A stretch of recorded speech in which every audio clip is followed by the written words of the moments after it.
পতিত আওয়ামী লীগ সরকারের সময় পুলিশ ব্যবহৃত হয়েছে তার দলীয় বাহিনীর মতো। এটা রাষ্ট্রীয় বাহিনী ছিল না। পুলিশকে ব্যবহার করে অবৈধ ক্ষমতা টিকিয়ে রেখেছিলেন শেখ হাসিনা। ফলে শেখ হাসিনা পতনের পর বিরাট ঝড়ঝাপটা গেছে পুলিশের উপরে। এখন পুলিশ দায়িত্বে ফিরে আসতে শুরু করেছে, কিন্তু আমরা পুলিশকে সঠিকভাবে তার দায়িত্বে ফিরে আসতে দিতে চাই কিনা খুব দ্রুত সিদ্ধান্ত নিতে হবে এবং সরকারকে পদক্ষেপ নিতে হবে। আমরা দেখছি পুলিশ আস্তে আস্তে দায়িত্বে ফিরে আসছে এবং এখনো খুব উল্লেখযোগ্য সংখ্যক পুলিশের বিভিন্ন পর্যায়ের কর্মকর্তা এবং কনস্টেবল পর্যায়ের লোকজন সবাই ফিরে আসেনি। তাহলে এই পুলিশকে কিভাবে কাজ করানো যাবে? এবং আমরা এখনো পুলিশকে যখন বিভিন্ন জায়গায় দেখি, তাদের শরীরী ভাষায় কনফিডেন্স দেখি না। বিভিন্ন জায়গায় শোনা যায় থানার বাইরে তারা যেতে চান না, বিশেষ করে সন্ধ্যার পর। ঢাকা শহরে তো আমরা দেখছি প্রায় সব রাস্তায় সন্ধ্যার পর ট্রাফিক পুলিশ থাকে না। সো তারা এতটাই ইনসিকিউরড বোধ করছেন। কারণ আছে, নিশ্চিতভাবেই আছে। পুলিশের উপরে যা হয়েছে এই ঘটনার পর, 5 অগস্টের পর, সেটাকে কেউ অনিবার্যতা দেওয়ার চেষ্টা করতে পারেন। এটা একরকম অনিবার্য হয়তো ছিল, কিন্তু যা ঘটেছে সেটাকে আমরা কোনোভাবেই সমর্থন করি না। আমি এটা নিয়ে আলাদা করে কথা বলেছিলাম। আমি জানি শেখ হাসিনা চেয়েছেন বলে পুলিশ এরকম হয়েছে, এগুলো যুক্তি না, সত্যিই জানি। কারণ আইন বহির্ভূত কোনো কাজ করার জন্য পুলিশ আসলে বাধ্য নয়। পুলিশ আইন দেখিয়ে যে কোনো অন্যায় এবং অবৈধ আদেশ পালন করা থেকে বিরত থাকতে পারে। যাই হোক, পুলিশ যখন আসতে শুরু করেছে এবং আমরা পুলিশ ছাড়া বাংলাদেশে একটা মোটামুটি নিরাপত্তা নিশ্চিত করতে পারবো না। সারা পৃথিবীতে একটা আধুনিক রাষ্ট্র পুলিশ ছাড়া চলবে না, এগুলো সব আমরা জানি। কিন্তু পুলিশকে আসতে দেওয়ার ক্ষেত্রে সরকারকে যথেষ্ট রকম তৎপর বা করিতকর্মা কি আমরা দেখছি? একটা ঘটনা নিয়ে কথা বলতে চাই। একটা হেডলাইন এরকম: থানায় পুলিশ কর্মকর্তাকে লাঞ্ছিত করলেন বিক্ষুব্ধ শিক্ষার্থীদের একাংশ। এটার একটা ভিডিও আছে, আমি ভিডিওটা মন্তব্যে দিয়ে দিব, আপনারা একটু দেখবেন। সোমবার থানা চত্বরে এমন ঘটনা ঘটে। এ সময় শিক্ষার্থীরা থানার ভেতর থেকে টেনে হিঁচড়ে ওই পুলিশ কর্মকর্তাকে বাইরে নিয়ে যাওয়ার চেষ্টা করে। তবে আরেক দল শিক্ষার্থী এই পুলিশ কর্মকর্তাকে রক্ষায় এগিয়ে যান। এক পর্যায়ে বাদানুবাদের জের ধরে সেখানে ঘটে পুলিশ কর্মকর্তাকে নাজেহালের ঘটনা। খোঁজ নিয়ে জানা গেছে, চাঁদপুর শহরের কোড়ালিয়া এলাকায় একটি অভিযোগের তদন্ত করতে গিয়ে পুলিশ কর্মকর্তা দুই পক্ষের রোষানলে পড়েন। পরে বিস্ময়িত শিক্ষার্থীদের জানানো হলে তারা থানায় ছুটে যান।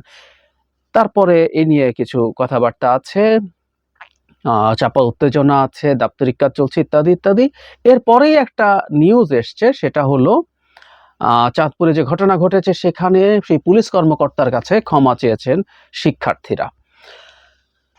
মানে ক্ষমা আমরা করব কিনা, করা উচিত হবে কিনা, একটা কথা খুব সিরিয়াসলি মনে রাখা দরকার। থানা থেকে টেনে হিচড়ে পুলিশকে বের করে যে হেনস্থা করা হয়েছে, আপনারা ভিডিওটা যারা দেখেছেন তারা বুঝবেন। মানে এটা একটা খুব common trend in recent Times. আপনি একটা মব তৈরি করতে পারেন, আপনি শিক্ষার্থী নাম দিয়ে মব তৈরি করে আপনি যে কোনো কিছু করার লাইসেন্স পেয়ে যান, যে কোনো কিছু করার লাইসেন্স পেয়ে যান। তাই হলো এখানে, তাই ঘটলো এখানে। একটা কথা মনে রাখা দরকার, এই রকম ঘটনায় যদি সরকার উল্লেখযোগ্য এবং ভিজিবল, যেটা দেখা যায়, এমন পদক্ষেপ না নেয়, এই ঘটনাগুলো ঘটতে থাকবে। এই যে একটা ঘটনা ঘটলো, থানা থেকে একজন পুলিশ অফিসারকে টেনে হিচড়ে শিক্ষার্থীরা, খুবই ছোট ছোট শিক্ষার্থীরা, টেনে হিচড়ে বের করে নিয়ে যা ইচ্ছে তাই করছেন, হেনস্থা করছেন। এটা পুলিশের মনোবলে আবার নতুন করে বাধা তৈরি করলো।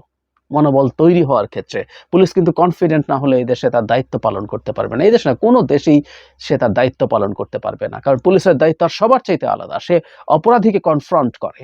সে যখন অপরাধীকে কনফ্রন্ট করে, তার মনোবল দরকার হয়, তার সাহস দরকার হয়। আর তেমন কোনো চাকরি নেই যেগুলোতে এটা করতে হয়।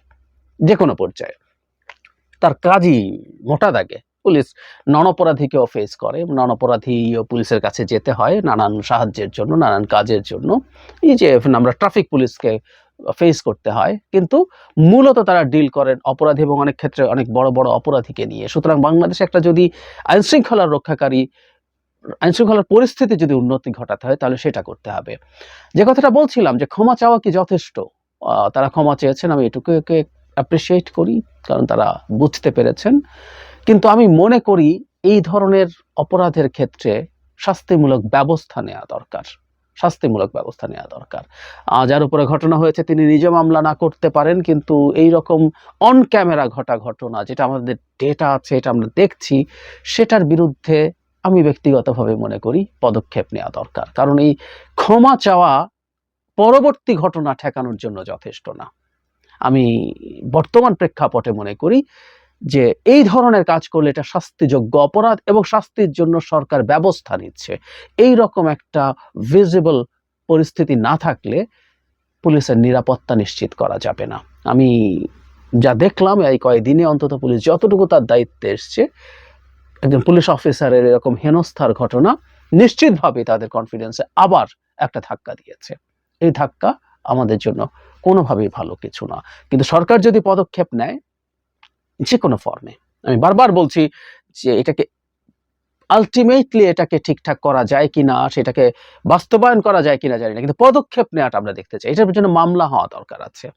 হ্যাঁ, কেউ বলতে পারেন মামলা তো পুলিশই করবে, ছাত্ররা এসে আবার থানায় এটা করবে। যদি তা করার পরিস্থিতি এসে থানায় নিরাপত্তার ব্যবস্থা করা হোক, প্রয়োজনে সেনাবাহিনী দিয়ে, আমাদের সেনাবাহিনী তো এখনো আছে, যৌথ বাহিনী বিভিন্ন ক্ষেত্রে অস্ত্র উদ্ধারে কাজ করছে, তাদেরকে কাজে লাগানো হোক, কিন্তু মামলা হওয়া দরকার এটা নিয়ে, এবং পরবর্তীতে এটা নিয়ে আবার এখানে মামলা বললে একটা প্রশ্ন থেকেই যায়, যখন একটা মব করে কাজ করে পুলিশ অজ্ঞাত তাদের পুরনো অভ্যাস মতো নানান জনকে দিয়ে নানান রকম বেআইনি কাজ ধান্দা ইত্যাদি করে, সেরকম হবে না এটা নিশ্চিত করে মামলা করা দরকার, এবং ওখানে ভিডিও ফুটেজ আছে, সুতরাং যথেষ্ট পরিমাণ অভিযুক্তকে আমরা পেতে পারি। আমি বলছি না তাদেরকে ধরেই একেবারে ভয়ঙ্কর কোনো শাস্তির মধ্যে দিতে হবে, কারণ এদের মধ্যে অনেকে আমি ধারণা করি ভিডিওতে যা দেখলাম মাইনার, যে সেটাও হয়ে থাকে, সেটার জন্য মামলা হবে এবং সেটার জন্য সেটা তাদের শিশু আইন অনুযায়ী যে ব্যবস্থা নেওয়া দরকার সেই ব্যবস্থা নেওয়া দরকার হবে হবে হবে কারণ আমরা বহু ক্ষেত্রে দেখেছি অত্যন্ত কম বয়সের শিশুরা স্কুলে টিচারদেরকে হেনস্থা করছেন, পেটাচ্ছেন, এরকম ভিডিও আমাদের সামনে এসছে।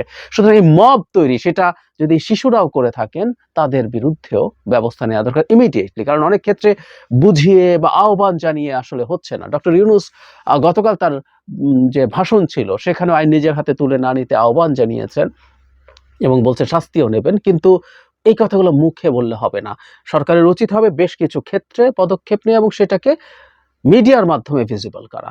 বিশেষ করে পুলিশ, আমি রিপিট করছি বারবার, আমরা তো সব পুলিশ বাতিল করে দেই নাই। আমরা যে পুলিশদেরকে এখন মনে করছি যে তারা ফিরে আসুক, তাদের অতীতে যা যা করেছে বা অতীতে সবাইও যে এই ধরনের কাজে জড়িত ছিলেন তা না, অন্তত যারা ফিরে এসছেন তারা একটা সাহস দেখিয়ে যারা ফিরে এসছেন, আমাদের তাদের পাশে থাকা উচিত। যেহেতু আমরা মনে করছি তাদেরকে আমরা কাজে লাগাবো, আমরা বাতিল করে দিলে ভিন্ন কথা ছিল, সব পুলিশ বাতিল, নতুন করে আমরা পুলিশ নেব, সেটা খুবই ইমপ্র্যাকটিক্যাল চিন্তা। কিন্তু যদি সেটা করতাম কথা ছিল, কিন্তু যাকে আমি বলছি দায়িত্বে আসার জন্য, যারা দায়িত্বে আসছেন, তারা কাজ করতে শুরু করেছেন, তাদেরকে এবার আমাদের সোসাইটিতে অ্যাকসেপ্ট করতে হবে। সুতরাং পুলিশ আগে কি করেছে সেটা ভেবে, সেটা চিন্তা করে পুলিশের উপরে চড়াও হওয়া, হুমকি দেয়। আমি শুনেছি রাস্তায় ট্রাফিক পুলিশকে অনেকেই এখন গাড়ি চালক, বাইক চালক, রিক্সা চালক হুমকি দেন তাদেরকে বেআইনি কিছু করতে বাধা দেওয়ার ক্ষেত্রে। এই প্রবণতা থেকে আমাদের সরে আসতে হবে। কিন্তু আমরা সরি বা না সরি, রাষ্ট্র নসিহত করবে, কিন্তু রাষ্ট্রের কাজ হচ্ছে বল প্রয়োগ করা, যেখানে ন্যায্যতার সাথে, এটা জরুরি। আপনি অন্যায্য বল প্রয়োগ করলে আপনি আসলে রাষ্ট্র থাকেন না, আপনি মগের মুল্লুক হয়েছেন। কিন্তু আপনি যদি ন্যায্যভাবে বল প্রয়োগ করেন, তখন আপনি এটা রাষ্ট্র। সুতরাং রাষ্ট্রকে তার এক্সিস্টেন্স প্রমাণ করতে হবে, আদারওয়াইজ আমাদের সামনে খুব খারাপ সময় অপেক্ষা করছে। সময় যত যাচ্ছে আমাদের বিজয়ের আনন্দ আস্তে আস্তে থিতিয়ে আসবে, তখন এই সংকটগুলো মাথা চাড়া দিবে, যেটা কোনোভাবে আমরা সহ্য করতে পারি না। আমরা এই কারণে অন্তত এই এত রক্ত দিয়ে, এত আহত হয়ে, এত মূল্য দিয়ে আমরা শেখ হাসিনাকে বিতাড়ন করিনি।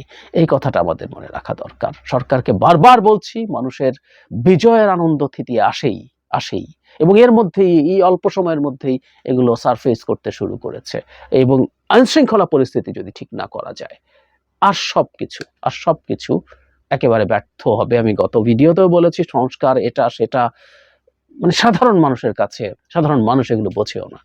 পুলিশ কেন কাজ করতে পারে না সেটার জন্য পুলিশের সংস্কার থাকুক, কিন্তু এক্সিস্টিং যে ডে টু ডে লাইফের যেসব নিরাপত্তা বিষয়ক, আইনশৃঙ্খলা বিষয়ক বিষয় আছে, সেগুলো পুলিশকে শক্ত হাতে ডিল করতে হবে, ন্যায্যতার সাথে ডিল করতে হবে, which is very important.